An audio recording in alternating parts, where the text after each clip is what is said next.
سلامونه او نیکې هیلې ومنئ. خدای دې وکړي چې روغ جوړ اوسېږئ. لږ څه داسې ستونزې شته ده، خو تاسو به دا ستونزې زموږ سره بخئ، داسې نه چې خپلې نیوکې پرې وکئ، خو بیا هم موږ نیوکې هم ستاسو منو. بیا هم پس د وخته ستاسو په حضور کې یم او بیا هم د پښتنو لویه مسله د ډیورنډ مسله ده چې په هغې باندې به غواړم خپل نظر ستاسو سره شریک کړم. ډیورنډ په هغه وخت هم په ظلم کې دا کرښه وښکل شوه، لکه په پښتنو باندې په جبر باندې ومنل شول، او هغه لوی قوم چې پښتون و هغه یې د دې کرښې په واسطه چې موږ او تاسو نه منو او نړۍ هم نه مني. البته بحث ته ضرورت لري تر څو هغه ستونزې چې د رامنځته شوي دي هغه حل شي. باید هغه وخت هم دا کرښه په زور او په جبر په پښتنو باندې منل شوی، اوس هم همغه زور او جبر روان ده چې په موږ او تاسو باندې یې ومني، خو موږ به انشاءالله دا هیڅ کله هم نه منو. لکه څنګه چې زموږ نیکانو دا کرښه ونه منله، موږ به هم دا کرښه نه منو. که چیرې هم د ډیورنډ بحث را ولاړیږي نو زه حیرانه هغه خلکو ته یم چې اصلا د دې ډیورنډ د مسلې سره کوم تړاو نه لري، هغوی پرې خپل نظر ورکوي. لکه څنګه چې تاسو ته به معلومه وي څوک د اسلام آباد په عیش و آرام کې ژوند کوي او څوک د کابل په عیش و آرام کې ژوند کوي، اصلا د پښتون قوم پورې تړاو هم نه لري. هغوی راځي او د ډیورنډ په مسله باندې خپل نظر ورکوي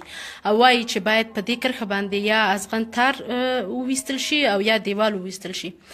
زه هغو ته تنها دا وایم چې د ډیورنډ مسله د پښتنو مسله ده او د پښتانه بچي به د دې کرښې په اړه خپل نظر ورکوي. که چیرې پښتون دا کرښه ومني بیا هغه وخت به دا کرښه د ډیورنډ رسمي کرښه واوسیږي. که چیرته پښتانه دا کرښه نه مني نو هیڅوک هم د دې حق نه لري چې دا کرښه د کرښې په نوم یاده کړي، حتی د رسمي نوم ورکړي. دا یو نامنل شوې کرښه ده او انشاءالله تر پایه به همداسې پاتې کېږي او هغه ورځ لرې نه ده چې دا به د منځه ځي او دا لوی قوم به بیرته سره یو ځای کېږي. زه دا په ډاګه وایم چې د دې کرښې دپاره موږ لوی پښتانه قرباني ورکوو. که د کرښې هغه خوا ده او دا خوا ده، دواړه پښتانه وژل کېږي او یوازینی علت هم دا دی چې دا کرښه باید دوی ومني، خو پښتانه دا کرښه به د خپل وینو په بدل هم نه مني. زه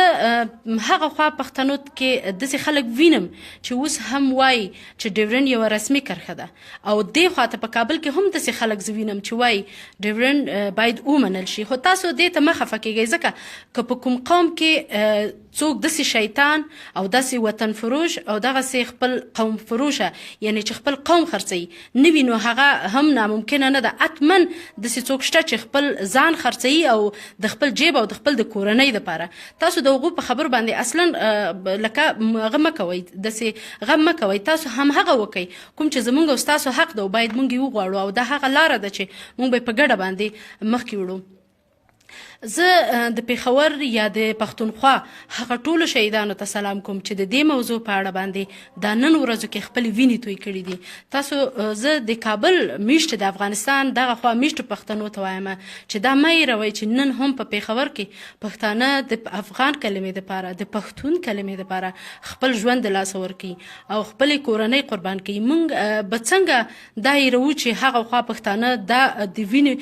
د موږ او د خپل د لوی قوم دپاره وینې تویوي او موږ به هغه نادیده نیسو؟ هیڅ کله هم نه. زه ټولو پښتنو ته وایم دا خلک چې نن وژل کېږي په مرموز ډول صرف د افغان او د پښتنو د لوی قوم دپاره وژل کېږي. د هغو وینې هسې مه پرېږدئ چې لاړې شي، دا وساتئ د ځان سره او د هغو وینو د حق دپاره مبارزه وکئ.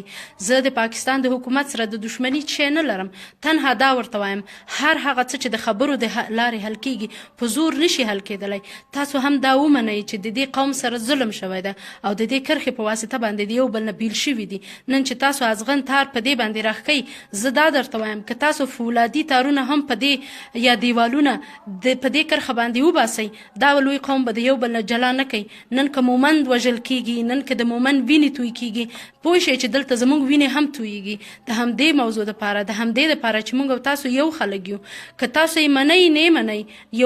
دا حقیقت دی او دا د حقیقته لرې نه ده چې انشاءالله موږ موږ به د خپل حق دفاع کوو او دا قوم به د یو بل مقصد ته رسیږي که چیرې د ډیورنډ په اړه باندې بحث راپورته کیږي نو پرېږدئ چې پښتانه په دې اړه باندې پرېکړه وکړي پښتانه غواړي چې یو ځای ژوند وکړي پښتانه غواړي چې بیل بیل ژوند وکړي دا مسله صرف د پښتنو پورې تړلې ده او په دې باندې تنها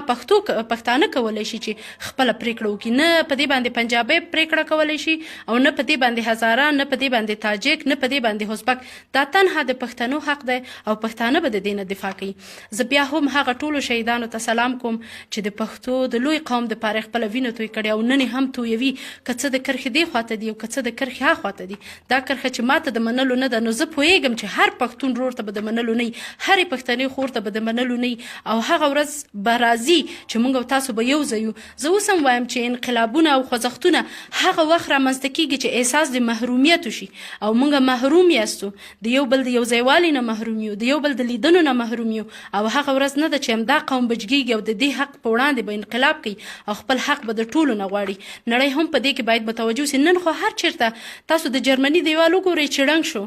بیرته جرمني یو ځای شو ولې پښتانه نشي یو ځای کېدی ولې پښتانه دا نشي کولی زه وایم چې تاسو خپل ځان نور ویښ کړئ او ووایئ چې مونږ افغانان یو او هغه ورځ لري نه ده چې تاسو به د دې بدبختي سره مخامخ کیږئ چې نن مو په کوم خوب تاسو ویده یئ د هغه خوبه پاڅئ سبا به هر یو وژل کیږو سبا به هر یو د منځه ځو که چیرته مونږ نور بیدار شو او دا ووایو چې نه مونږ پښتانه یو زمونږ لویه مځکه ده د امونه تر اټکه پورې افغانستان ده یو افغان ده یو پښتون ده مونږ به هیڅوک د منځه ویلی سي مونږ به هیڅوک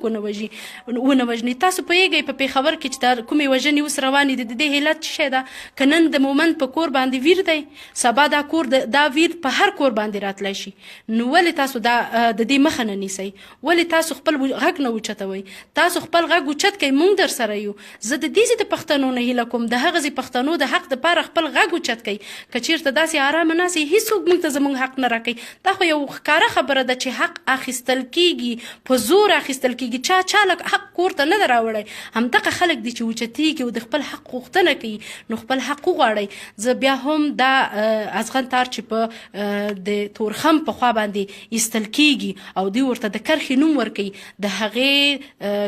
هغې په وړاندې خپل غبرګون اعلانوم زه هیڅ ډول ډیورنډ په نوم کرښه نه پیژنم او نه د دې کرښې طرفداره یم او نه به دې ته د کرښې نوم ورکم ستاسو هم دا هیله کوم چې اقلا په فیسبوک باندې د دې دپاره یو پوسټ وکړئ خپل غږ پورته کوئ ووایئ چې لر او بر یو افغان دی یو پښتون ده دا ازغن تار د